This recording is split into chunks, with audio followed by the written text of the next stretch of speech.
Welcome back, everybody, to the League of Legends World Championship, where we're about to jump into Game 4 between the KOO Tigers and KT.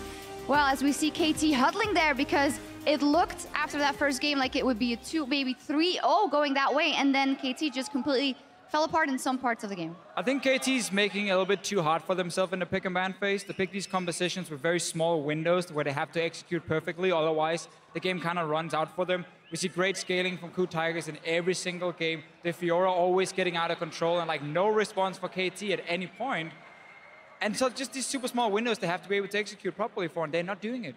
Yeah, we look just at the curve of these compositions, and KT's comp last game only really works 15 to 25 minutes, but they lose early, they lose late, and they really have to hit that mid-game window. But it's so hard. If you play Malphite and Lu, both bringing utility to the table, you need to fix that with a hyper carry. You need to sort of a Jinx in there, maybe a Tristana, something that can really carry the game. Kalista doesn't have the time.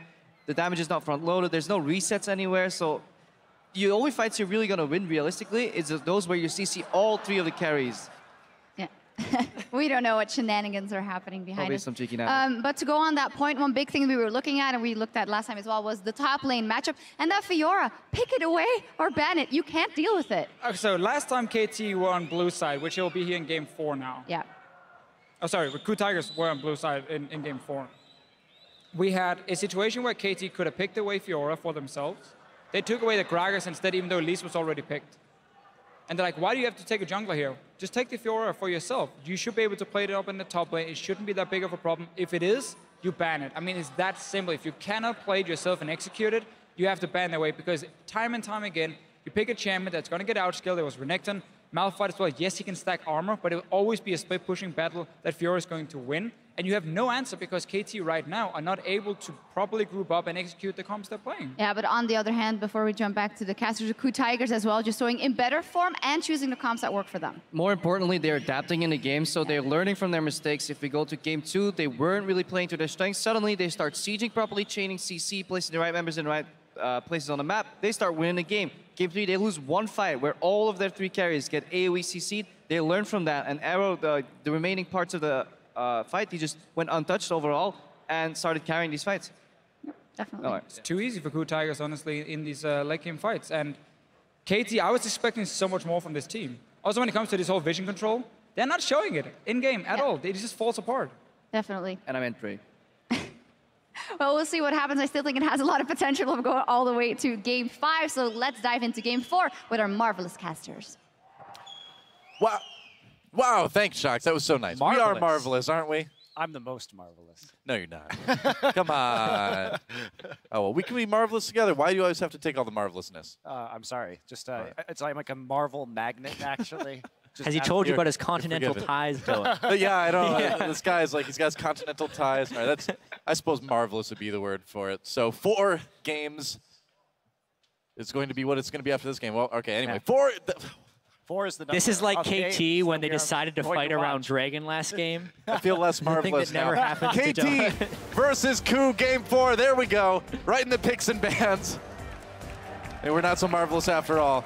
Azir banned away right away by the KOO Tigers. Tom Kench for KT. But like the analysts were saying, what do you do about that Fiora? If you are KT, do you ban it away? Do you try to pick it? Something needs to be done here. Mordekaiser banned on the blue side.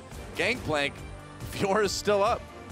Yeah, so we do see the rehash from KOO of the same bans and first pick that we saw in game 2 of this series. And KT here, they have left up the Darius this time, which is the change in the bans. Yep. Yeah, that's true. So now it will kind of be the make or break point. They have been able to win the matchup when they had Darius on their side, so I actually think they're okay if somebody still doesn't want to play Fiora, and they could push the make or break point to the next game of whether or not somebody would have to play Fiora.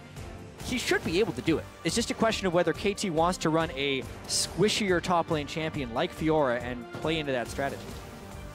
They had a bit of a struggle with it in game 1, but we will see. Don't think it's going to be the Blitzcrank pick for KT. Be fun to see.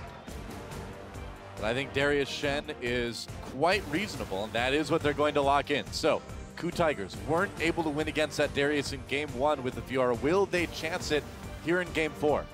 You know, one thing about KT, if we look back to how they were doing in the group stage, one thing that they did execute very successfully was many globals in their second game against Origin. So they may try to go back to that strategy where they play the Shen themselves and then try and use that advantage in the late game.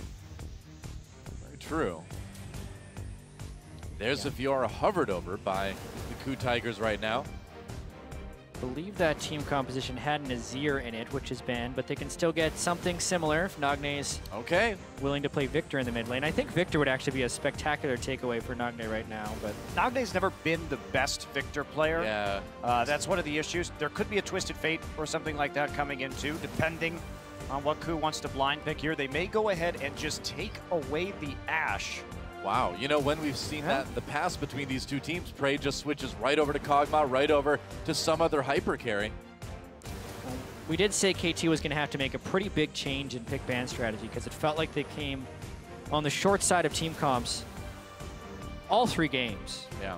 I actually agree here with not taking the Ashe. When the Alistar is already on the table and he can just body block that, use the Unbreakable Will, it does make the picks a lot less attractive, and instead they've got a lot of peel now. The Gragas and Shen combination to go with the Jinx. Yeah, I think the Jinx, I would have wanted to see the Jinx right here. Please do the Jinx. Jinx, there it is. And Gragas for score as well. Yeah, specifically because they have a very strong tank line and they have a lot of CC for when Smeb tries to initiate through the flank. I want to see the resetting potential. There's a reason Jinx has been such a highly contested pick throughout Worlds. It's a very team fight focused meta right now. And a lot of squishy targets that are very susceptible to Jinx AoE rockets. I like the pick. You know, we could see something like, well, I guess not Callista Cannon because Alistar's already been taken by KOO, but we could see Ashe, and there's that Victor. Wow, are the KOO Tigers going to try to win one with Draven? I doubt it. Prey. I still have nightmares of the Praven, and not in the way that it strikes fear into my heart. But just the way that it should strike fear into the KOO fans' hearts. Caitlyn seems reasonable, though. Yeah, may go into this matchup again. We've seen it play out once already. It's an enormous amount of poke between Ace in the hole and a long-range Victor laser. Good siege. Really take a big chunk out of Jinx. KOO Tigers have set up an excellent pick and 4-1 split comp again, and that's really what they've been doing very well so far this series. Just take the 4-1 split. Smeb has just consistently delivered on this Fiora, and if you're not going to take it away with him, he's just going to grab it and continue to run it until someone figures out how to stop him. Yeah, this game I will say there are better answers on the side of KT. Darius has shown that he can be an answer to Fiora in the split push game. Also, there's not as much to guard against an initiation when KOO tries to set up a 4-man siege. No event horizon. The Gragas can initiate very well for KT. They can put the Shen on his back for an even larger initiation. And Victor could end up being fairly vulnerable. Well, also, in case there are all of those all-ins, the Shen support able to come and help out now with the Darius Fiora duels in a lot better of a manner. We could see this teleport LeBlanc coming through, of course. Yeah. But the Orianna looking for the team fights. I like the Orianna. I mean, when with the champions like Alistar, like Fiora, when everybody comes in. No. But actually Cassiopeia locked in for Nagne. I actually like the pick here. I know it sounds weird, but this has been one of Nagne's best champions. In the last best of 5, KOO was very insistent on banning the Cassiopeia. It's been one of his best champions. And when we consider synergy with Gragas, Gragas is a champion that will give you a single target that you can really follow up on. Very high damage. And now there are actually 3 high damage sources on this team that can really carve people up.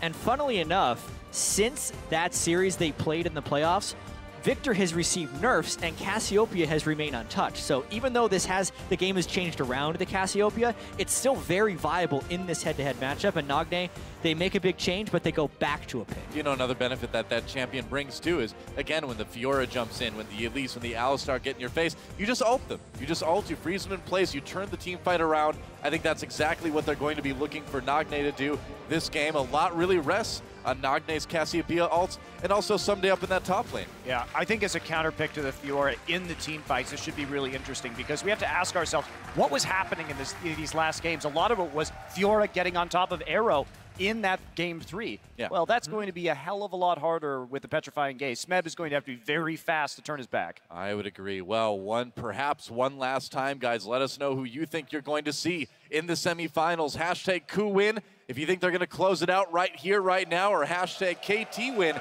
at LOL Esports if you think KT Rolster can tie things up in 4-set game 5 as we move into Summoner's Rift. See if this game, game 4, will be our last game of the day. I still think it could go to distance. KT won game 1 with this Darius pick. Can they do it again when it matters most? Well, specifically the changes KT has made to their team composition. This composition is better suited for the way KOO Tigers is winning. True. Nagne showing some of his flexibility. That is now the 25th unique mid lane champion we've seen at Worlds. Holy cow. Wow. So many unique champions at Worlds this year. And we're only in the quarterfinals now. If you want to be a mid laner, learn 25 specific new champions to have the full pool. Unreal. Wow. It's like learning to play Tekken suddenly. Like a billion different characters. So all-time, 10 games for Nagne on Cassiopeia. He is 7-3. Respectable. Okay.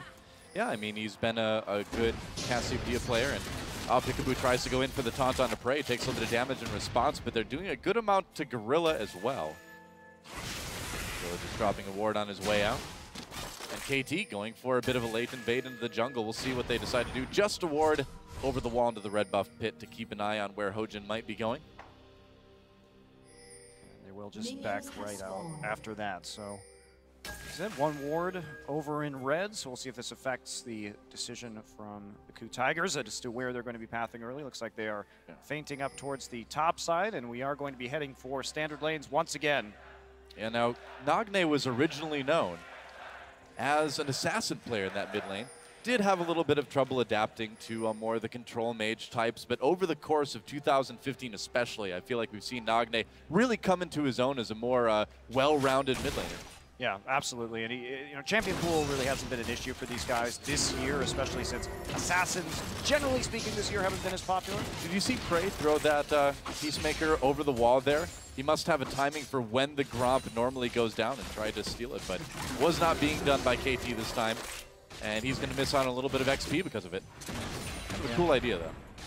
Nice thought. A lot of times you'll see the support going in to try and harass. Why not send the AD carry for an attempted steal? Caitlyn would be a champion who'd be able to do that, but... Yeah, you can do it without too much danger if you do it from, like, way back there with the tilt-over Peacemaker. Oh, taunt on a Prey. Really not a favorable trade. Yeah, a little bit over-aggressive for Peekaboo. Yeah, he taunted into 5 minions there. Yeah. Does not help. Okay, you can just throw swords to make it up.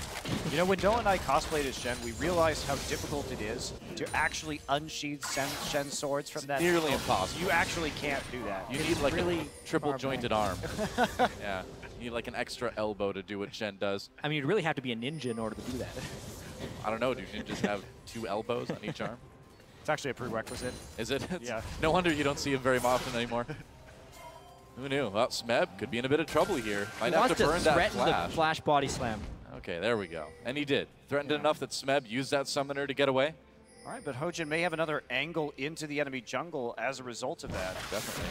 Going to go right over and take that blue buff. Yeah, this is definitely going to come. The level 2 gank is going to come with a price here. Hojin on top of that blue. And because, so KT had a ward at that red buff, so they knew what side of the jungle KOO started on, so they consciously made this decision. They knew that Hojin should be over on that side of the map at that given time, so this is actually a pretty high price to pay. Hojin coming ahead in the jungle. And now, depending on how greedy Hojin wants to be, he can push score off of his wolves as well if he waits. Tons of pings going down. Yeah, smart by Score there to use his smite on the wolf so he can get the scouting. Otherwise, that would have been Hojin coming in towards the back end of that camp. Yeah, meanwhile, they're going to try to make a play on the Nagne here in the mid lane, but Nagne already playing to the safer side of the lane. He can get back to his turret or his jungle if he needs to. And so KOO is going to quickly give that one up. They're really going to be waiting for the scaling here. Of course, you are going to get that tier, the goddess on Cassiopeia, so your power early not going to be too aggressive. Nice trade. Yeah, no kidding. Prey taunted, and the Flame Chopper's thrown down by Arrow immediately to set up that longer CC chain. Pretty good. TP already used by Someday in the top side. Coming through, and we will see Something similar from Smeb as he recalls with that wave very close to his turret. Was hoping for perhaps a little bit of a freeze there, and he may get it as he TPs right back in.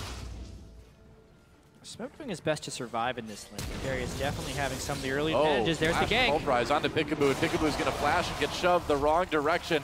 Not bad at all. Peekaboo escapes. I also want to call that really unlucky from Gorilla. When he flash pulverized, Peekaboo was on the very edge of the brush. So when he went to headbutt him backwards, he lost vision, and that allowed Peekaboo to then flash afterwards. So that's just the nature of the game sometimes. Well, flash for flash. I mean, they did burn that exhaust as well during that engage. So all in all, it was 1 for 2 in favor of KOO Tigers. And getting a lot of damage onto the turret, too. They are backed up right now. This Caitlyn matchup going much better this time around for Prey so far. Nice job denying some of the CS and getting some traps down right next to the turret, making it even harder to pick up the farm. Pretty much. Hojin just farming for the moment anyway. I wonder when Nagne's recall timing is going to be. Remember that he does have the teleport, so he can come back to lane. He definitely has enough money for the tier at the moment, but isn't going to start stacking it up just yet. Yeah, wants to push Kuro in a little bit more, it looks like. Yeah, this is a really good job early by Nagne, honestly. I feel like Cassiopeia has a bit of ramp-up time, but he's been able to push Kuro in very successfully. This is why KOO Tigers were so scared of the Cassiopeia in the playoffs in the LCK. I don't think they expected it to come out against it. I know I certainly didn't. Yeah, well, I mean, we were even talking about it. It's just not a champion that we see in the meta very often these days, or really at all. So KT and Nagne kind of going back to an old standard when they really need to keep themselves alive at Worlds. You see how conservative Sunday's playing right now. He doesn't want to get ganked. He understands that Nagne really wants to press the advantage in the mid lane and is already pushing forward on the map, and so doesn't want to open up any kind of opportunities for KOO while the jungler is in the bottom side. The stats pretty similar for these two top laners between Smeb's Fiora and Sunday's Darius. Been a pretty reliable pick. Yep. Uh-oh. Oh boy. Yeah, Prey. danger down here. Yeah, teleport coming down just to confirm it. Prey on top of those flame choppers. Yet again, gonna flash away. Turret hits doing a lot of damage to Peekaboo. Peekaboo nearly goes down. First blood goes to Peekaboo. And he makes it out. He must have had like 10 health there. Oh, revenge from the bloodthirsty support. Gorilla wants a kill too. Trying to take down Peekaboo, but can Peekaboo get that taunt off before Gorilla catches him? Victor's on the way too. That's right, the mid laner's calming down, and KOO Tigers trying to collapse down here in bot lane. Kuro doing a lot of damage to Nagne. Flame Chompers are dodged. Nagne in a lot of trouble, has no summoners, and he's gonna get taken out. Kill goes to Kuro.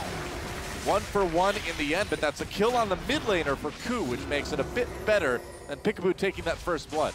Yeah, Peekaboo only got out with a sliver of health too. That was an overly aggressive dive that I think was appropriately punished by the KOO Tigers. Prey had his flash, and Nagne did not teleport in a position in which he could combo after the flash. He ends up burning 4 summoner spells just to get that initial kill, and it's ridiculous KT didn't get punished harder for that. Yeah, and also just trying to start that play. Arrow had not been back to shop yet, so assuming you're going to burn somebody down with just a Doran's blade, and we also look at the buy from Nagne before the TP. Tier and Negatron Cloak?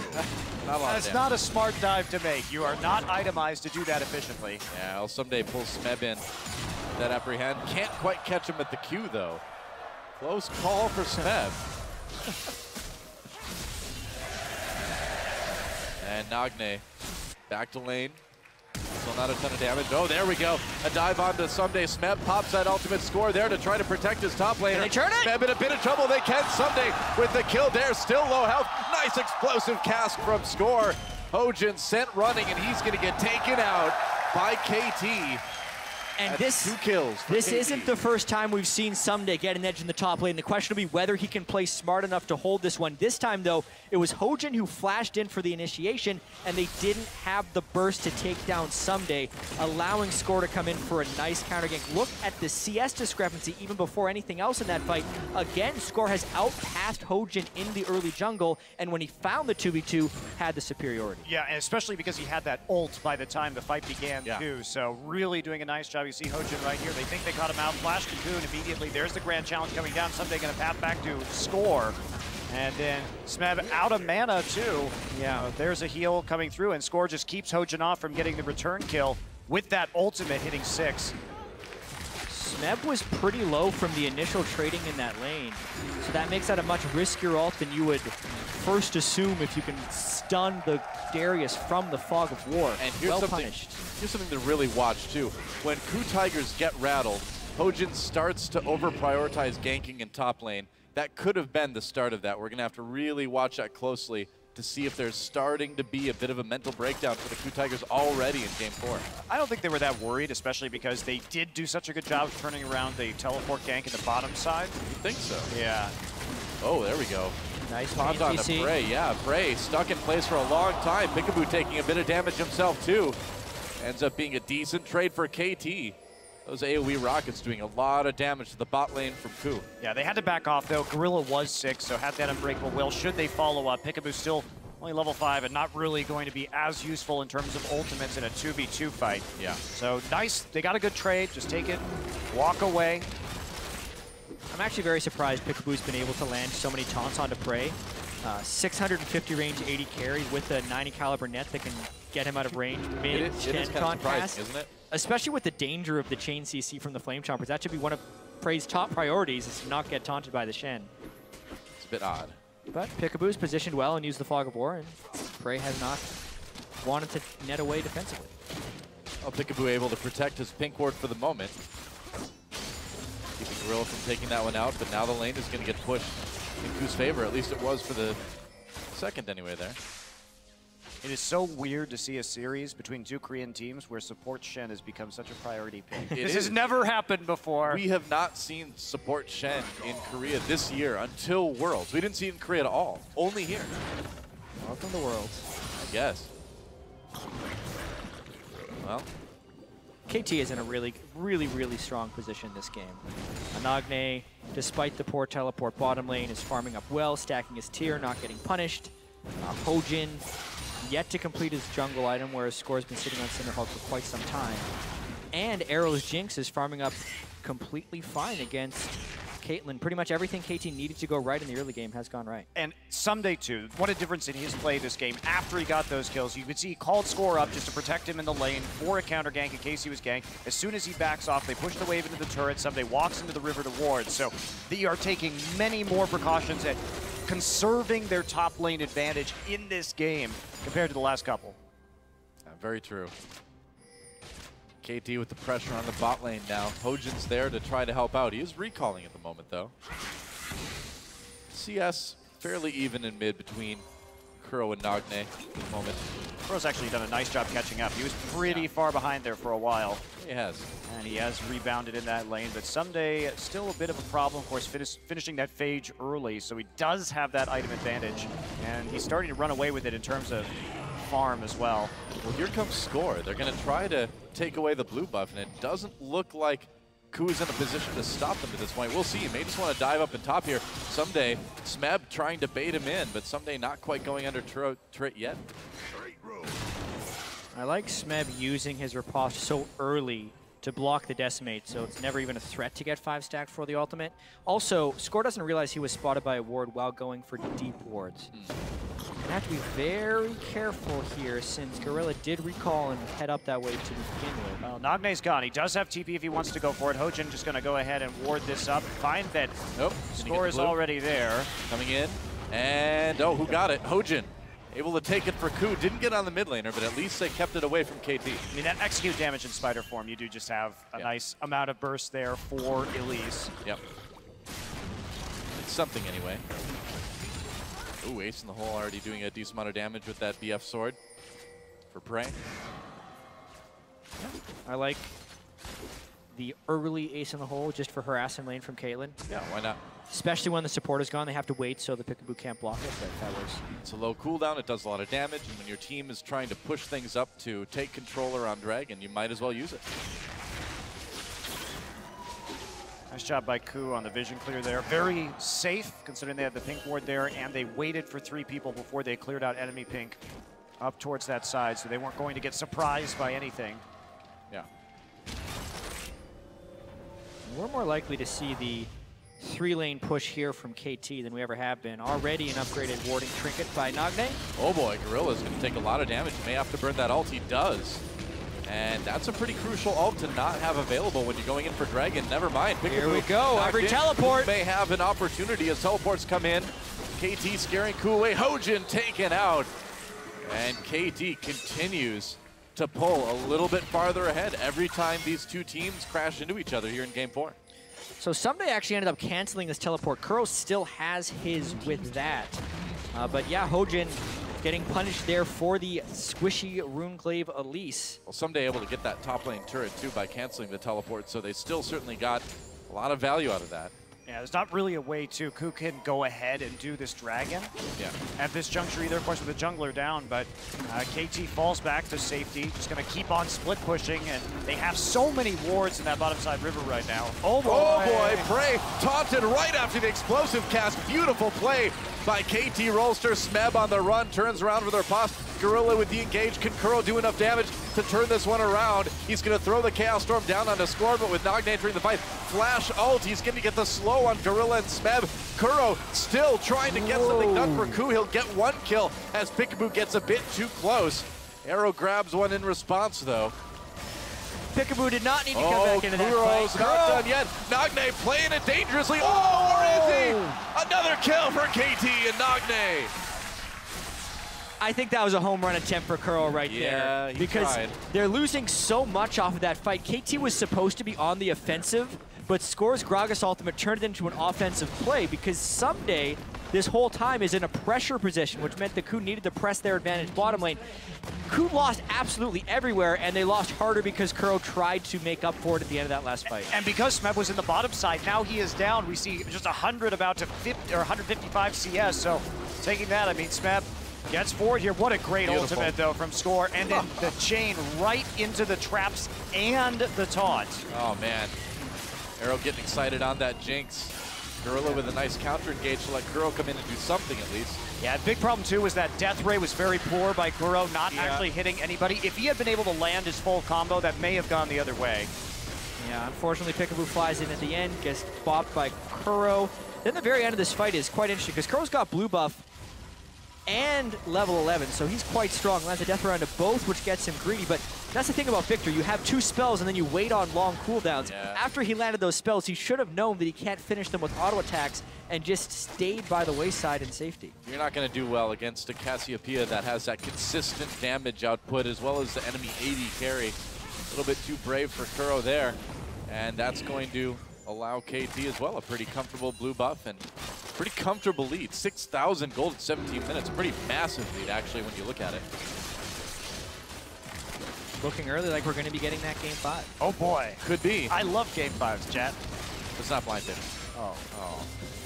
Still Game 5. KOO's going to be super happy about that. In the Game 5 blind pick they played over in the LCK, they played against Ashe, Leona, It's a very different type of strategy.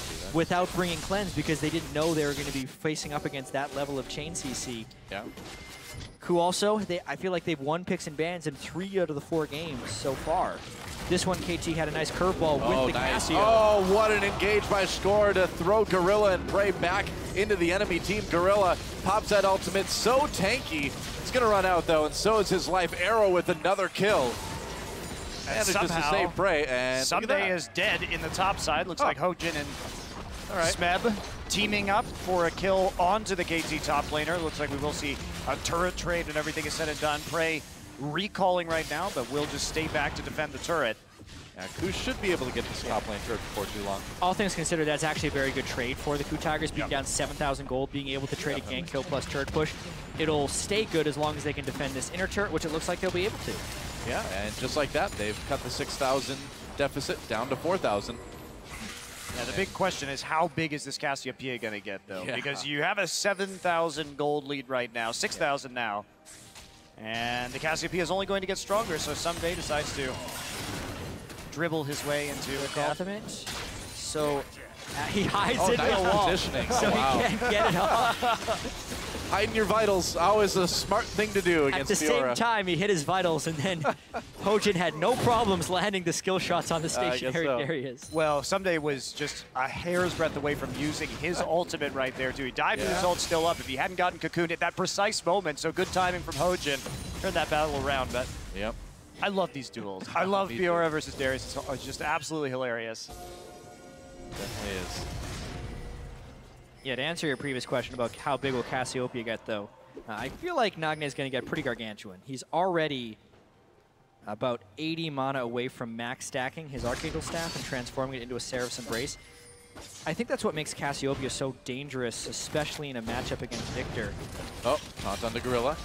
Peekaboo being that's a bit damage. brave, though. Yeah, there's a headbutt. Peekaboo could be in a bit of trouble. Teleport's coming in for both sides. Canceled, though, for KT as Peekaboo runs away. And the ace in the hole, not enough to finish him off. But here comes Smeb. Grand challenge onto Score. Score's going to try to get away from that blue buff pit. Gorilla comes in for the engage. Score's still in trouble. There's the kill. There's the heal. And Kuro now with a clear line for the damage on the arrow. Can he do a little bit more? And the auto attack gives Kuro the double kill. Someday a bit late to the party.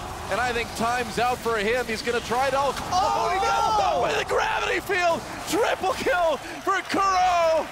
Oh, man. I love how Gravity Field freezes animations for the most epic of interruptions.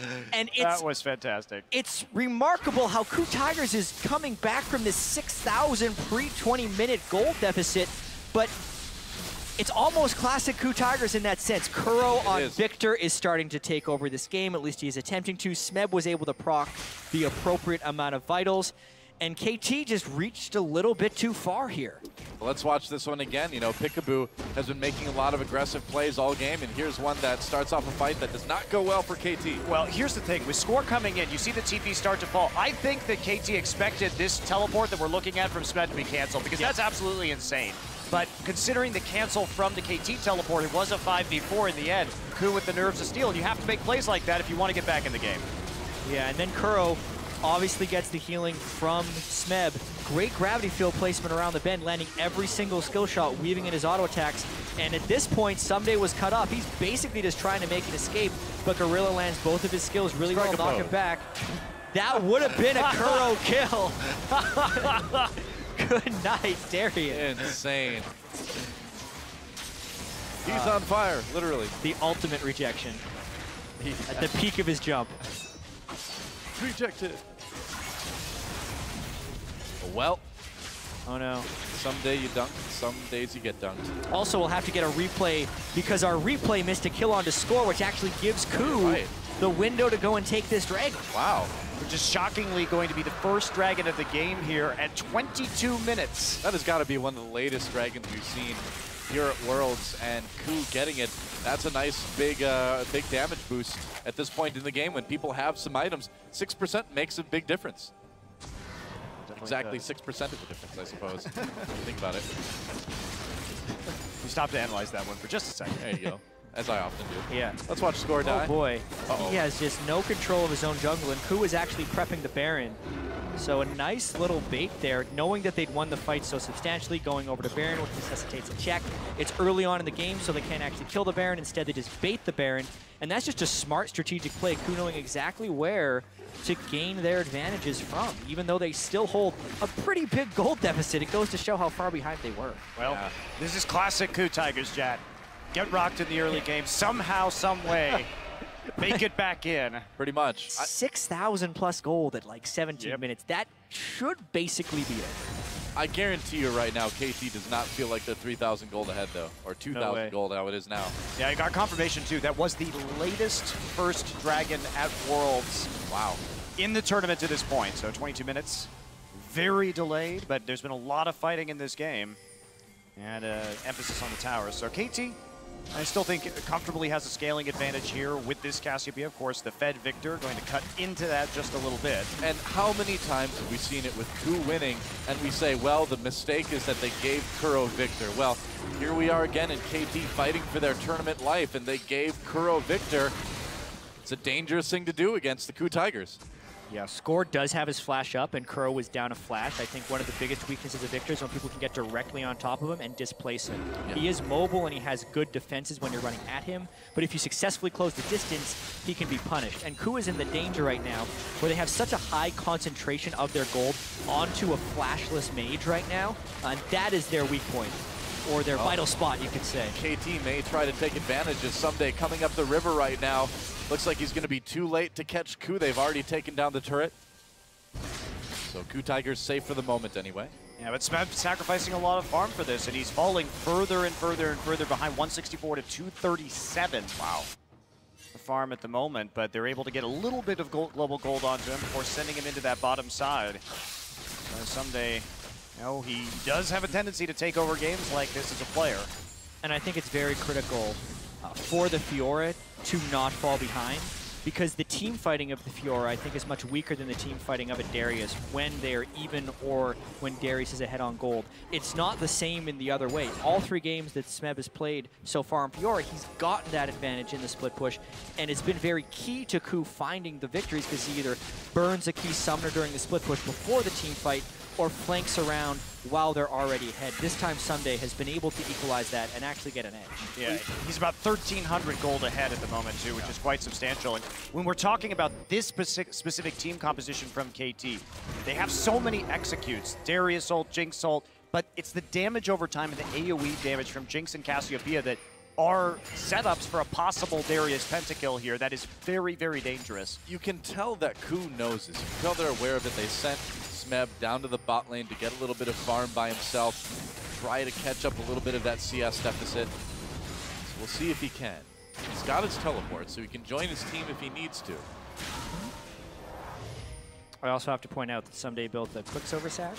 We've been talking about how good Smeb has been at proccing all those vitals, which does 40% true damage if you proc all 4 of them at this point of the game. But he can just QSS when Fiora ults on him and get rid of that threat. Yeah, very true. And also QSS out of a very embarrassing gravity field once in a while. may want to save him for that one. No more stylish poses. No. Okay. It was very cool. Oh, Peekaboo blocks the damage that was destined for Arrow with that ace in the hole. An intense moment in the game. It's really a situation where it could go either way. 1:30 till the next dragon. The second dragon in the game, even though we're about 27 minutes in. Oh, Score getting collapsed on. Arrow's right there, though. Kuro forced to flash away. Peekaboo comes in with that stand united. Kuro gonna get taken out by the Jinx rocket. And now Someday trying to flee here. KT wants to get a fight. Smeb comes in. He's gonna ult Peekaboo and not be able to finish him off. It's a dangerous moment for KOO. Without Kuro, they don't have a whole lot of damage. Oh, they're still hunting, though. There's the QSS. Worked. He got out of that Elise cocoon. Yeah, really made a big difference. Yeah, sure success. did. Wow, that item, worth it. Whoa, KT going for Baron right now. With Kuro out of commission, they're going to try it, but if KOO can delay it, it's only 12 seconds until he comes back. Prey taunted Peekaboo. Get him, it's overly aggressive. There's a kill for Prey. Gorilla pops that ult, stays alive. Prey getting some nice angles for damage on the edge of this fight. Smeb is right there as well, too. KOO a bit. Oh, there they go. They caught Someday. No QSS. No more Darius, and KOO turns to fight around Nagne. Chaos Storm on top of him as he slithers to safety for the moment. I don't think that Baron play is ever going to work for KT. I don't think so either. Teleport up and is up in 10 seconds. KT so close to taking control of this game once again, with Score making a nice catch on a Kuro. I think Score has played fantastically this series, but KT just makes a team-wide mistake with that call to go for Baron. Well, I think it's fine if you want to peel off of the Baron and try and finish up that fight, but KT just didn't do that. Peekaboo went in too early, got chunked out, had to flash out of that engagement, and there wasn't follow-up. So very poorly played here by KT. He got spotted by Prey. That was actually a very nice trinket. Beautiful trinket by Prey. At that point, Peekaboo would need to run away because his team was still during the Baron. Smeb also has flank position right here, which makes the retreat even more difficult. And I love the headiness as well of Kuro to buy home guards when he respawned because he knew he needed to close on this fight. Zooms ahead, gets the spells on Nagne and completely pushes him out of the fight. Arrow nearly died to Prey's ultimate that fight too. Now KOO able to take an easy second dragon. And just like that, gold lead for KOO Tigers after being down 6K. Man, these teams are so close every single game, back and forth. But in Game 4, the game that could send the KOO Tigers to the semifinals, they've taken the lead once again. I think that was just a huge error from KT. They knew Kuro's teleport was up and available. And the death timers, I mean, we're still sub 30 minutes into this game, so they're not going to be so long yet. And KOO has somehow managed to find a 2-level lead on Nagne here, despite having approximately even CS. Yeah. I mean, they've been winning fight after fight, and KOO's just consistently been able to clear minion waves. Not to mention he got slingshot a little bit because KT was ahead on experience and gold, so because he was the lower experience member, he gained more experience for the kills, and KT honestly just hasn't killed them back since there's been no turning back since this game started to reverse. You know, now Smeb is down a lot on CS, but he's got enough items that he is relevant. And look at this, 2 turrets, just like that, already with this Baron buff from the KOO Tigers. And Smeb trying to make a play on to Someday here. This is brave. Gorilla can't protect him with Arrow auto-attacking him from over the wall, and Smeb has to back away. Whoa, Smeb has riposte the ultimate. It is just not Sunday's day. No, it is not. And now the inhibitor in a lot of trouble. KOO Tigers have broke open the door of KT's base. Yeah, this is really an amazing comeback by KOO Tigers in this game. He riposted that ultimate. That was awesome. I mean, I've been so impressed. Smeb looked a bit shaky in game 1, but ever since then on this Fiora, it's been really quite impressive.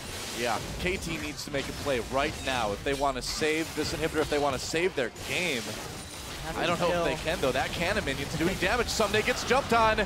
Oh, they're trying to make a play there. Chaos Storm not doing enough. They get the inhibitor. They get Peekaboo, and they can just back away. No need to put any more pressure on. They got what they came for and more. This could be KOO moving on to the semifinals. If this happened, it would actually be one team from every group moving on to the semifinals. Wow. Well, that's great. And coming into this, you know, a lot of people, myself included, were predicting KT. It's not over yet, but KOO bringing some stuff we were not expecting. Let's watch that fight again. Smeb. Well, they basically just make a decision right here. And Smeb, there's the riposte. Oh, and they wanted to make a play. They send their damage dealers over to that side to try and get a pick and then move the game forward from there. But instead, they just end up losing their inhibitor turret. Yeah.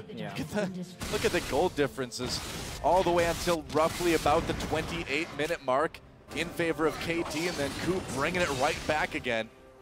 Yeah, and it's made worse by the fact that KT actually had and has a pretty good scaling team composition. If Nagne can get in the right positions on Cassiopeia, Score can catch the squishy targets out of position, and Arrow can shoot from the back line. Even if the gold is like this around 32 minutes, KT is by no means out of it, but they just feel really disorganized at this point of the game. KOO Tigers has so much momentum, and I feel like their mentality is stronger. They're making the proper calls, and I've seen a lot of really poor decisions from Peekaboo and the rest of KT in the last 15 minutes. Well, when KOO Tigers group is 5, we found it's really hard to stop these guys, and KT could still definitely turn this game around. They've got to get some confidence back. After those last couple fights, anybody would be feeling not that great. And it goes to show the swinginess of this game. Your normal Baron power play gives about 3,000 gold, 6,448 from that last one. Yep. Smeb split pushing here with those super minions in the bot lane as KOO Tigers move towards the inhibitor turret up top. Score has his flash right now. You would hope that he tries to pull the trigger on a body slam flash, but they need to clear these super minions away from their Nexus turret first. Darius doesn't actually do it that quickly. Yeah. Oh, they're going to lose a Nexus turret. They do. Great pressure that they wanted just to have Peekaboo in that bottom side, trying to run interference, but Smeb goes down there in the 4-1 split, working wonders once again for KOO. So KOO's going to back away. A minute 40 until that next dragon comes back. They're going to find Prey, though. Uh-oh. Could be an opportunity, but nope. Prey able to net his way to safety. I call that a net win for KOO Tigers. Don't worry, I'm going back to pre-up today. Gotta shove the bad jokes in there. Get on the plane as fast as I can. I gotta get out of here. Yep. Oh, Score finds some KOO Tigers players. KOO trying to find time to recall and buy some items. They're able to do it. Minute until the next dragon. Look at the vision control right now from the KOO Tigers. It is just so complete around that Baron. They have absolute information about what is happening in the enemy jungle, and that's going to be very useful when some of these objectives start to pop in about a minute. They should be very comfortable, and KOO looking like it'll be a pretty easy closure to this game, barring some sort of catastrophic team fight that KT can engineer. Yeah, especially Nagne yet to hit his death cap. Because of the way Cassiopeia works as well, he's been slowly stacking up the aspect of the Serpent. He's at 420 stacks. At 500, of course, he gets a bonus 40% of ability power. It's a lot. And then the death cap would make it so much. So he would go from about 500 to 1,000 AP if this game does stretch to 40 minutes. So there actually is still some stalling KT can do if they stop the relentlessness of KOO Tigers so far.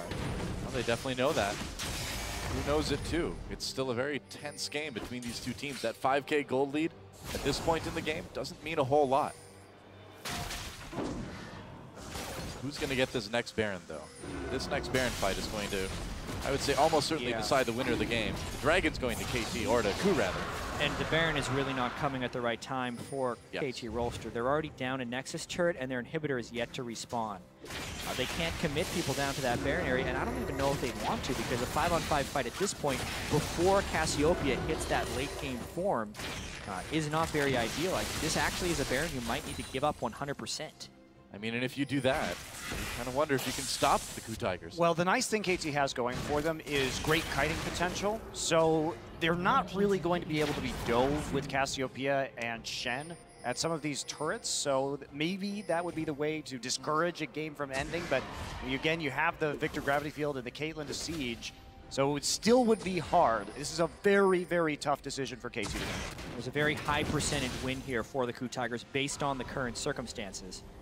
It'll really be down to their execution, in my opinion, because even if they want to dive turrets, they have Alistar, one of the best champions for such situations, getting the flat damage reduction. Yeah. The longer KT can stall, though, the better it is for them. Death cap was completed by Nagne, and their inhibitor has respawned. Just came back.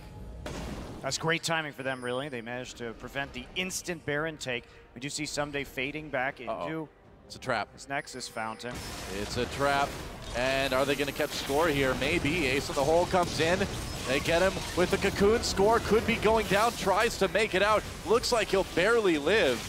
They used a lot on that, though. They're going to go on to the Baron immediately. Wow, okay. With score so low, they think they're safe to take it. Gorilla in the back lines hasn't used his ultimate yet, so that Alistar is still very tanky. KT, this is their season. This is their year on the line, and the KOO Tigers get the Baron. KOO backing away. Someday trying to make a play with Darius, trying to get the resets. He can't. Prey with the kill, and with Someday out of the way, KT's worlds may be over. That was such a well-executed Baron by the KOO Tigers. They had the wards around when as soon as they saw score, immediately dumped the damage on him so he would have a very hard time actually contesting that Baron, and then kept the pressure on Gorilla on the outside, never letting him even get a chance for a steal, and forcing the...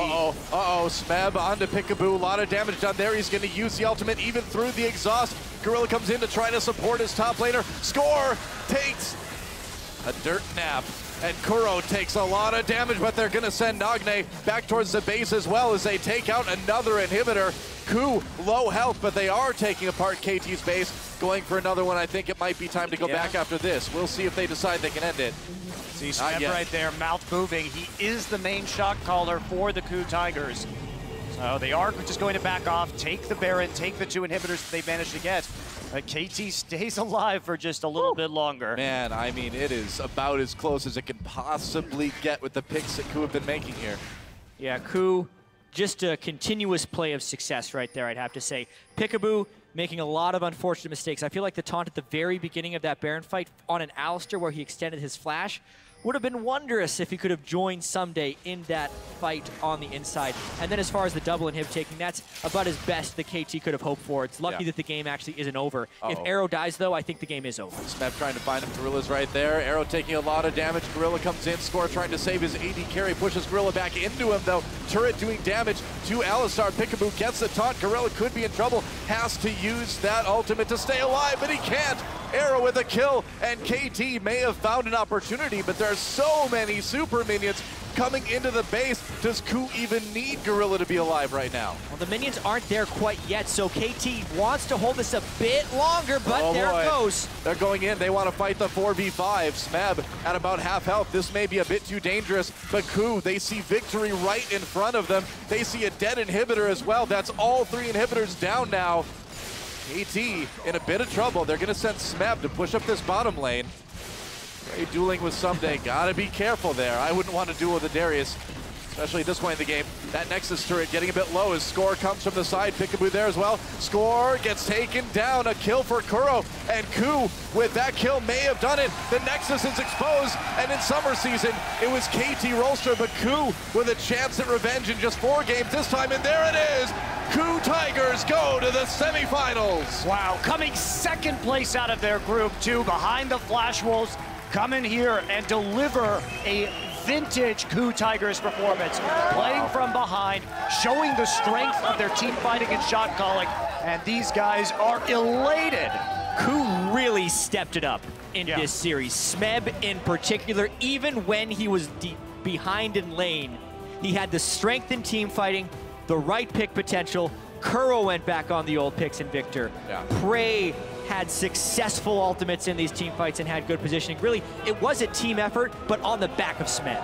You know, since the spring season, since what happened at IM Katowice, people have been asking, can the KOO Tigers perform on the international stage? I would say this is a resounding yes, as KOO Tigers are moving on to the semifinals. What a series. Yeah, very nicely played. And we look at KT's bans in this series. Veigar, Kennen, Tom Kench. These are bans that are now necessary against the KOO Tigers. We've seen what Gorilla can do on Tom Kench. Yeah. We know they can flex the Kennen very well. The Veigar has become a threat with their siege compositions. So KOO has such a wide array of strategies at their disposal right now. They've shown quite a bit. Yeah, and despite, you know, the follies in the early game, still coming back with a strong late game. And KT Rolster, you know, this is not the end of the season that they wanted, of course, wanted to make it farther than the quarterfinals. A successful year. You know, it was a big season of turmoil in Korea with so many players going to China. KT had to kind of pick up the pieces when Peekaboo came in, turned this team around, got them to Worlds, and played well in the group stages. Thought it'd go a little bit farther, but still a respectable year for that organization. Yeah, and I feel pretty bad for Score in this one because I think he played amazingly He did play in pretty great. much all the early and mid games, but the team itself just didn't seem to quite click. KOO was playing some really smart League of Legends, which requires you to be completely cohesive in your shot calling towards the mid and late game, and that, along with the pick and bans, I think is where KT fell short. Yeah, how about that? KOO Tigers, a team made up of players that were essentially rejected from other teams and players that had been formally retired, coming back. It's an interesting story to see. Prey especially took like a year off, and he's coming back, playing like this, going to the semifinals at Worlds. Amazing stuff. His second World semifinals, in fact, That's right. after being on Najin Blacksword. It actually was, you know, a battle between Nagne and Prey, two of those old Najin Sword players that made the semis and lost to SKT in Season 3. But I want to talk about Smeb. This guy has been absolutely amazing. To talk about his development as a player, sure, the exodus happens. A lot of these players leave. He was on Incredible Miracle, looking very poor at times. Yeah. But my God, has he gotten better and really, really improved this year. It's crazy, like Smeb, because in 2014, you never would have called this guy a strong top laner. He was far from it, but pretty strong in 2015. Yeah, and it's been almost an up and down season too, because the spring for KOO Tigers was kind of the split of Smeb, and then they did slump at the beginning of summer, but he seems to be back on form, and he's really, I think, the first one to fully display the power of Fiora and take advantage of all of her strengths, because we thought Fiora was going to be such a priority pick coming into the World Championship, and then it wasn't. But here it is again. Well, we could talk about the rest of his champion pool coming in too, because sure, he played a ton of Fiora tonight, but we've also seen he's pretty damn good at Darius, to the degree that KT thought it was best to ban it, keep it away from him in this series. He's a Riven Pentakill. He had one this summer, so he's able to play so many different carry top laners at the elite level at the moment that it should be quite interesting to see him go up against Huni in the semifinals. I can't wait to hear what he has to say in our interview in a few minutes here. It's going to be cool, but that Fiora is going to be nearly a must ban for anyone facing the KOO Tigers from here on out. At this point, there's a lot of things that are nearly must ban because they've shown excellence on so many of the meta picks, and I think KOO answered a lot of questions tonight as well.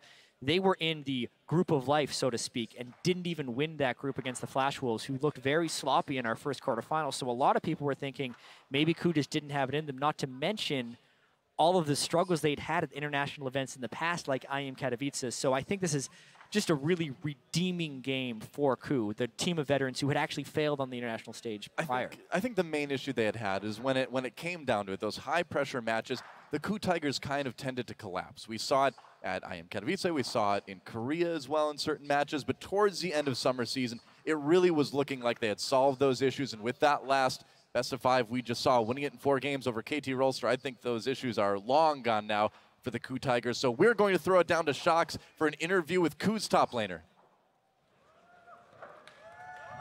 Thank you very much, Doa. And congratulations, Smeb, getting to the semifinals with the KOO Tigers. I want to talk a little bit about the last game. We know you guys are good at comebacks, and you didn't see it, but you were down 6,000 gold around 20 minutes. How did you manage to do it and come back from that? 이제 KOO 타이거즈 팀이 워낙 역전극을 잘하기로 좀 유명한 팀이기도 하지만 이제 스맵 선수는 모르셨겠지만 6,000 골드나 이제 뒤지고 있었거든요. 이제 그런 상황에서 어떻게 역전극을 만들으셨는지 좀 말씀해 주세요. 저희가 좀 슬로우 스타터인 것 같아요. 그래서 연습 때는 막 저희가 막 긴장도 안 하고 하니까 좀 처음부터 막 몰아치는 플레이가 가능한데 대회만 오면은 특히 초반에 좀 무너지면은 많이 힘들더라고요. 그래서 그래도 최대한 열심히 해보자라는 생각으로 했던 것 같아요.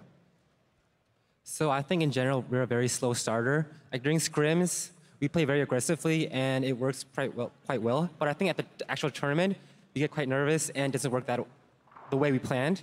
So during this game, we just said let's not give up, let's keep doing our own plays, and I think that's how we managed to come back. All right, and quite nervous for the series, of course, for a spot in the semifinal in the summer playoffs. You guys played KT, and I can imagine you were looking for revenge. A lot of people thought it would go all the way to 5 games and be a lot closer. Why do you think it was that all of a sudden you seem to be better in a lot of things than KT in this matchup? 이제 지금 KT와의 대결이 지난 썸머 플레이오프 때 이제 지기도 해서 살짝 복수전이기도 했고 많은 사람들이 좀 더 치열하고 좀 5경기까지 가는 그런 접전이 일어날 거라 예상을 했었는데 KOO 타이거즈는 어떻게 준비를 해서 이렇게 좀 비교적으로 상대적 우위를 점할 수 있었는지 말씀해 주세요.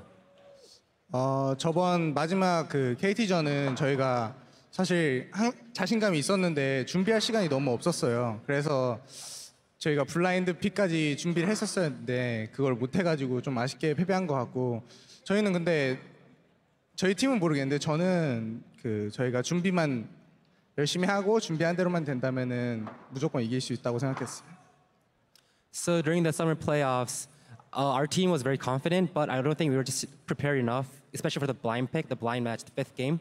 So for this coming match, I don't know for the whole team, but at least for myself, I was very confident that if we prepared well enough, that we could beat KT, and I think it went well along according to the plan. According to the plan, I think if there was a blind pick here, you would have probably picked Fiora. 4 games on her in this one. Tell me about the champion and how you experienced playing her. Is it the combination Smeb plus Fiora that is so destructive? Because you had a fantastic set. 그 이제 피오라로 되게 4경기 내내 엄청난 활약을 보여주셨는데 이제 스맵 선수와 피오라가 어떠한 그 좀 작용하는 것이 있길래 이렇게 잘하셨는지 피오라 픽에 대해서 설명해 주세요. 사실 그 탑에서 이렇게 패치가 많이 바뀌면서 뭐 다리우스나 피오라 같은 챔프가 많이 나왔잖아요. 그래서 좀 연습을 하던 도중에 전 다리우스가 최고라고 생각했어요. 그래서 다리우스만 연습했는데 이게 연습 때 보니까 피오라도 괜찮은 거예요. 그래서 제 스타일에도 좀 맞는 것 같고 그래서 연습하게 됐어요. So after the Juggernaut patch at the 5.18, at first I thought Darius was the best pick, but then after practicing Fiora a couple games, I thought Fiora better fit my own style. So that's how I got to play it a lot during this series.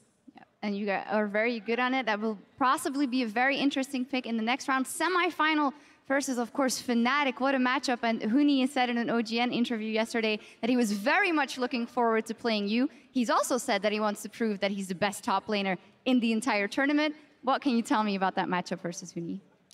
예, 내일 이제 다음 주 4강전에서 이제 후니 선수와 탑 매치업이 남아 있는데 후니 선수가 어제 승자 인터뷰에서 온게임넷 인터뷰에서 스맵 선수랑 붙는 것을 되게 이제 고대하고 있다고 얘기를 했었고 이전에도 후니 선수가 이번 대회를 통해서 자기가 최고의 탑 라이너인 것을 증명하겠다고 얘기를 했어요. 그거에 대해서 어떻게 생각하시나요? 사실 저도 푸나틱과의 대결을 정말 이렇게 기대하고 있고요. 후니 선수도 정말 좋은 모습 많이 보여주는데 패기는 좋은데 아직 노련함이 좀 적지 않나 싶어서 제가 잘 이길 수 있을 것 같아요. I'm also very looking forward playing against Fnatic at the semifinals, and I do admit that Hooni's a very good player, and he has that confidence. But I think he lacks experience, so I think I could beat him. All right, well, it's going to be a fantastic matchup overall. Thank you so much, and congratulations, Smeb and the KOO Tigers in the semifinal. For us, we're going to go back to our guys at the analyst desk.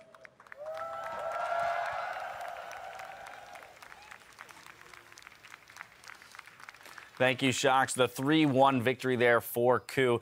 Interestingly enough, this means that one team from each group has qualified for the semifinals. We have KOO from Group A, Fnatic from Group B, SKT from Group C, and Origin from Group D. So everyone making a representation in the semifinals. But I do want to dive into this game because KOO once again, and Smeb specifically on that Fiora, played very well to close it out. The laning phase was not pretty, to be honest. He fell behind by, I think, 70 CS at one point, but that didn't matter. It looked like he was playing the same Fiora that he played the previous game, which was tower diving left, right, and center. And again, KOO comes out with a better composition that can be executed into the weaknesses of KT, which they very gladly just pick every single time, and to be expected, a clean win from them. There's been a lot of talk about the Darius versus Fiora matchup, and I was talking about how Fiora is very, very similar to Riven when you learn the intricacies of it, and Smeb kind of echoed that sentiment there, saying he thought Darius was the one to go for, but then once you learn the mechanics on Riven, you're able to take that away. So when it's Fiora versus Darius, you end up having the burden of execution be on Fiora. It's her decisions that really affect that lane, when she riposts, when she actually dives in which direction. So the way that that's played out is when you have enough games on Fiora and he has been putting the time in, you take that matchup, I would say 70% of the time, if you have the skills to do so. So like what I want to hit on is KT. Like KT with the draft, I feel like they tried to copy Fnatic in a way where they pick a stronger mid lane matchup that can roam, that LeBlanc game specifically against EDG. They pick a strong mid laner that can outpush. Cassiopeia is considered quite strong into Victor because this matchup is very punishing, but later on, of course, Victor wins because of scaling.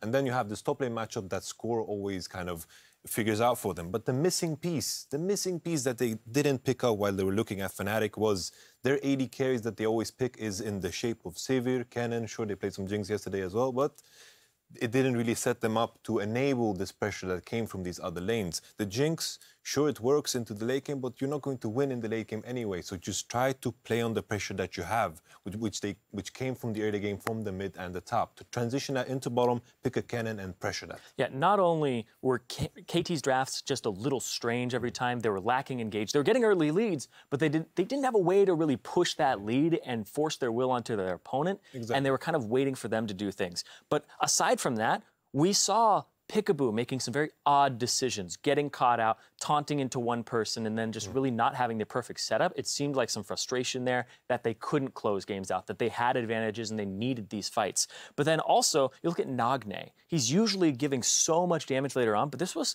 an underperformance from a lot of members from KT here. Well, sure. I do think that KOO played pretty well to have that comeback victory. On top of the fact that it was a little sloppy, them getting caught out in certain instances, but what really stood out was the chaining the CCs during these team fights. They have a compositions with a lot of crowd control. You saw with the Caitlyn traps into the Veigar cage. You have the headbutt pulverized, and I think the only one that was remotely botched was one in the bot lane with a gank on with Elise and Alistar. But besides that, the chaining of crowd control with Victor on top of that, I mean, the Victor was just stellar. Probably the best Victor in the tournament. Maybe Faker can contest that, but I'd be looking at that pick. All right, a couple other things I want to explore. We already mentioned that there were a few games in which KOO did get behind. So when we look forward in the tournament against teams that are even more willing to put pressure on, Fnatic as an example, you know, how are they going to buff up that early game to make sure they don't get 3-4K behind and against a team comp that won't let them back in? I think it comes down to the jungling. Lee Hojin didn't have a very stellar jungler performance, particularly with the jungle pathing. You know, he was in wrong places at the wrong times, and we highlighted that he fell behind 2 levels in the jungle. By the time that Score was level 7, he was level 5, and that's because he kept sitting in the top lane brush, just waiting for something to happen, based purely on intuition and not really actual ward knowledge. So once he focuses on playing with the information that you have instead of your intuition, which may be wrong or may be incredibly right, you will have a better showing. And that's where I want to flip to the other side of the matchup, Zyrene. Score, for me, on KT was the big performer of the day. Even with the loss, was coming up huge, making a lot of plays, really had a great presence around the map. Yeah, if KT ended up winning, Score was probably going to be player of the series. He was having such consistent performances from every single game. He was getting his top laner ahead. Sometimes, someday would throw that away, and then he would go bottom, and he'd get his bottom advantage. And these are where those early game advantages were coming from, was Score's pathing, and also his casks were just really good, catching prey out a couple times and being able to continue to keep that momentum up. Some nice steals in the first few games on objectives, but then it just didn't seem to have the same type of impact because he had to be like an S++, which does not exist in order to be able to carry his team through a lot of these games. I feel like Hojin was like the bigger downfall when it comes to KOO Tigers. Like first, when I heard of Hojin, I was like, oh, they replaced Lee, finally. And then Zyrene told me, like at the start of this tournament, Lee is actually just Hojin Renek. It's the same guy. And then when I saw him in these games, like the things that Lee used to do, like these inconsistent patterns, they came back and I got worried for a second. And seeing that like against a team like Fnatic in the future, Reignover is pretty consistent in his patterns. He's going for that top lane gank, and he always has a plan. So I'm kind of worried in that particular matchup. That is what is exposed for KOO Tigers. I'm also very worried about that matchup because both of these jungle pools, you can pinch these jungle pools. Whoever gets Elise in this matchup has a huge advantage. I wouldn't be surprised if you're seeing Rek'Sai and Elise bans on every blue side, or at least maybe one of them and forcing the other one to be banned because you'll get one yourself. I think that you can pinch this pool pretty hard. I think it's less so of whoever gets Elise and just Elise is broken. You can't be like, you just can't beat this champion. It's too strong right now with the tower diving. It's how we talked about, you pick Elise, you've won the lanes for everybody else. Like, hey guys, I'm existing. I'm doing my job. Yeah, very much so. But you bring up a good point, which is pinching of champions and the distribution of champions in pick and ban, because once again, with the performance of Smeb on Fiora, we're seeing now Fiora, Tahm Kench, the Veigar. mandatory Mord and GP bans, the Veigar, all the Elise being a huge pick, and then that's without even target banning any specific team, where now you're saying like, oh, we want to get Azir out against this guy, or Victor. What do you do now? All of a sudden, this is making champions like very interesting in terms of how teams are going to allocate the power and where they put their bans. I actually think the pattern that the Fnatic had in the group stage was to kind of disrespect the opponent, particularly the Yasuo top game, and saying, you know what, we're just going to beat you with what you have. We'll beat you with just a weaker pick, but we can outskill you with it. That was kind of I'm not sure if it was Huni's mentality or the team mentality, but that's why it was picked. Riven, on the other hand, is a champion that we have no idea how the matchup into Fiora goes at the highest level. This is the first time we've seen Fiora really showcase in all 4 games back-to-back. Okay, these are the limits of the champion. How crazy does it get into the late game? Okay, very crazy. What about Riven? How does Riven do into that? I'm guarantee you Huni and Smeb don't have a lot of matchup into that because not all the top laners here play those 2 champions, so there's not a lot of practice. Final thoughts on the Champions League? I think it comes down to what idea people have coming into Champions League. For example, when it comes to KT, they have this idea that Darius is a stronger part, but against Fnatic, they've shown the Riven. So that is one way of dealing with these stronger champions. If you find a way to deal with these champions, you don't need to ban them. And GP Mordekaisers, there's no way of dealing with these champions. They just have to be banned. All right, well, we're going to take an opportunity to head backstage where Deficio is standing by with KOO's victorious jungler. Thank you very much, Dash. I'm joined by Hojin from the KOO Tigers. He just qualified to the semifinal where he's taking on Fnatic, of course. My first question is, back at IM Katowice, you guys didn't have a great performance. Now you're top 4 in the world all of a sudden. What has changed for the KOO Tigers compared to back then at IM Katowice? 호진 선수 우선 4강 진출을 축하드리고요. 이제 KOO 타이거즈가 IM전 때는 이제 살짝 안 좋은 모습을 보여주셨는데 이번에 완전 다른 모습으로 롤드컵 이제 상위 4개 팀에 지금 들어갔습니다. 그 당시 KOO 타이거즈랑 지금 KOO 타이거즈는 어떻게 달라졌는지 좀 설명해 주세요. 저희가 항상 저희 팀의 원동력이 뭐냐, 강함의 원동력이 뭐냐고 물으면 저희는 항상 이 친구 같은 가족 같은 그런 분위기라고 말하거든요. 근데 그 분위기가 저희를 약간 좀 쉽게 좀 건방지게도 좀 만들고 이렇게 좀 긴장도 빨리 풀리게 만들어서 아마 그게 좀 패착의 원인이 되었던 것 같아서 저희가 정말 보완하려고 많이 노력해서 이번에 좀 많이 준비했기 때문에 이렇게 여기까지 올 수 있는 게 아닌가 싶어요. So whenever somebody asks what the KOO Tigers' main strength is, we would answer that it's like that friendship and that connection between each other. It's like a family connection. But I think at the IEM tournament, we were a bit too confident and maybe arrogant at some point. So while coming to the World Championship, we tried really hard to fix that problem and play better as a team. Is the friendship you guys have on your team what makes you so good at always getting back in these games? You guys were down 6,000 gold and you managed to claw your way back, and you've done it before. Like, what makes you guys so good at always getting back in the game even if you fall behind early? 쿠타이거스 팀도 워낙 역전을 잘하기로 한 유명한 팀인데 이번 마지막 게임도 6천 골드 이제 좀 뒤쳐져 있었지만 결국 역전해냈습니다. 이 역전할 수 있는 힘에 대해서 좀 얘기해 주세요. 아까도 말했듯이 저희 그 가족 같은 그런 친근함이 단점이 될 때도 있지만 이렇게 역전할 때 장점이 되어서 역으로 작용할 수도 있기 때문에 아마 그런 이유로 저희가 이렇게 역전도 잘하고 또 운도 좀 따라줘서 그렇게 이긴 것 같아요. So I think the main reason behind why we're so good at comebacks is, as I said in the previous question, like that connection between our teams, like that faith, leads us to play better even though we're behind, and manage to come back overall. Last question here. Is KOO Tigers right now the best team in the world? 마지막 질문으로 지금 쿠 타이거즈가 세계에서 가장 강한 팀이라고 생각되나요? 솔직히 8강 치르기 전에는 저희가 정말 자신감에 차 있었고 그때 이런 질문을 물었더라면 저희가 당연히 저희는 최강의 팀입니다라고 자신 있게 말할 수 있었는데 지금은 좀 약간 이렇게 탑 정글 준비를 많이 했거든요. 근데 약간 이렇게 무너지는 모습을 보여서 자신감을 조금 잃긴 했는데 아마 다시 준비한다면 당연히 다시 말할 수 있을 것 같아요. 저희가 최고라고. So if you asked this question before the quarterfinals, today's match, I would have said, of course, we're the best team in the world. But today's game, I think we prepared the top jungle a lot, but then we struggled quite a bit. So for now, I'm not too confident, but I think we prepared a lot. For the next semifinals, we can regain that confidence to say that once again we're the best team in the world. Well, I wish you the best of luck and thank you so much for the interview. Let's send it back to Dash and the guys on the analyst desk. Thank you, Deficio. I love the first question, the response to the first question, because it paints the picture of KOO Tigers, a team that rose to dominance in the spring split, then had quite a stumble, definitely struggled for a large period of time, made their run back up into Worlds, and here they are, flourishing, top 4 teams at Worlds now, and they look pretty good. Hojin there saying they can still be better, but... Friendship's what allows them to come back. They're just a bunch of bros playing League together and just happen to make it to the semifinals of League. I kind of miss their cute outfits, though. They used to have such great outfits. I always look forward to their outfits. I think it's also the lesson of underestimating preparation. I think most teams go through this once. I remember this one game we played against Giants, who were known for playing with this Jax and Morgana every time, and we didn't ban it, and we got smacked by it.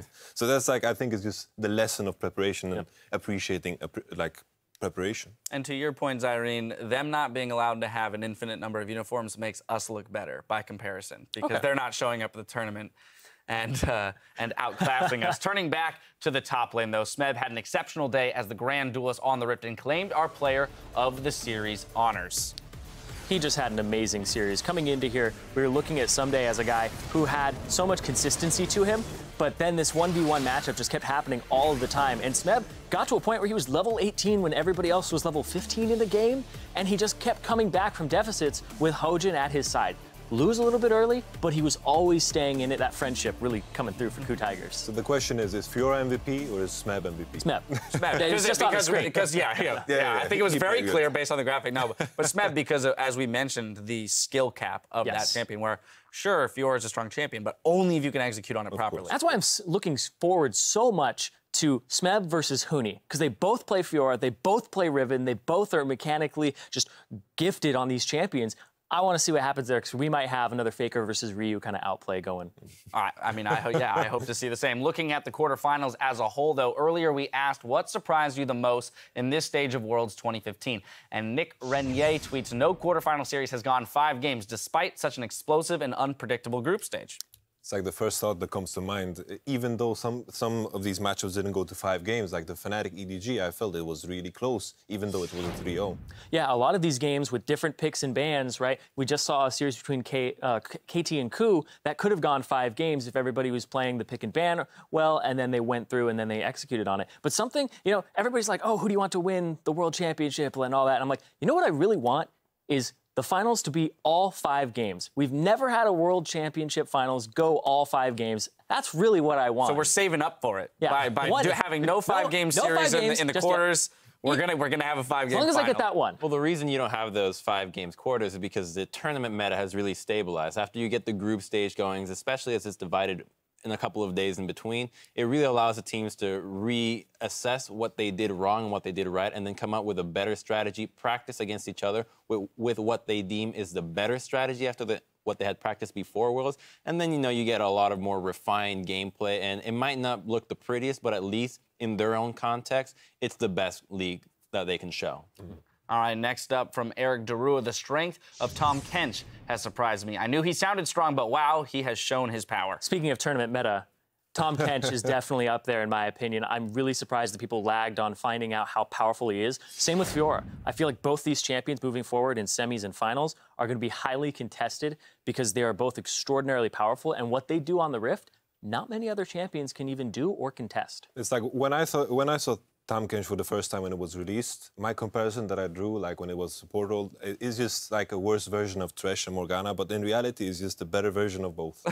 That's what it is. You had it all backwards, my friend. All right, well, with the quarterfinals done, let's see how the bracket settled. KOO Tigers took down KT Rolster, and we'll move on to Brussels, where they'll face Fnatic. And in our other semifinal, it's Origin and SK Telecom battling for a place on stage in Berlin. That's our show for today, but we'll be back next week starting with an all-new, hot-off-the-griddle, Belgian-style primetime league coated with all the sweet memes you've come to know and love. Then on Saturday, our Worlds coverage returns from the Brussels Expo as Europe's Origin takes on the LCK's SK Telecom T1. And on Sunday, it's Fnatic versus KOO Tigers battling for a spot in the finals. Our coverage kicks off on Saturday at 4:30 p.m. Central European Time. That's 7:30 a.m. Pacific. And according to EU West Kalsong Rick, Soaz will have his work cut out for him with Marin. Marin has surprised me the most. I knew he was really good, but not godlike. Yeah, Marin has definitely been a huge force to be reckoned with. And not only that... Another Fiora player. Exactly. He's another Fiora player, and we've seen him play from a deficit as well. And also, Marin calls a ton of the shots for that team, right? So he's a big leader for them.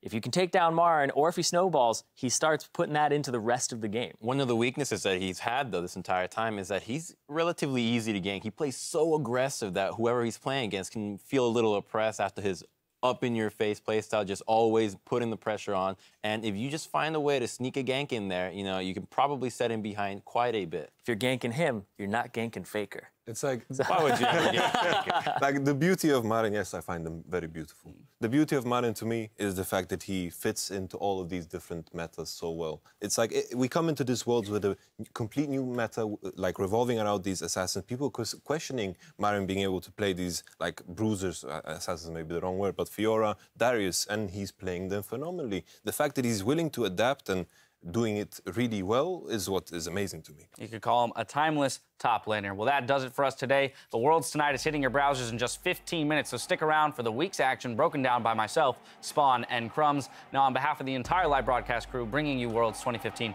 thank you for watching. We'll see you next week, and good night.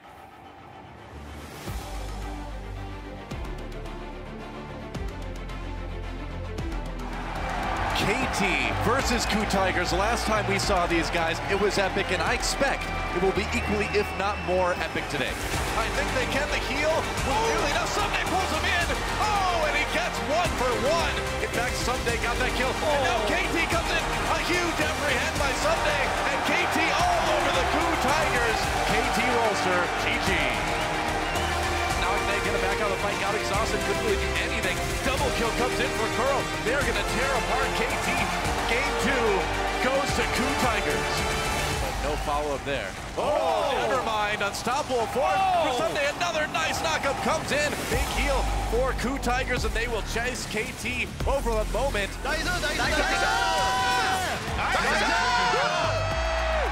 KOO Tigers will take a dominating game number 3. Pickaboo did not even Yet Nagne playing it dangerously.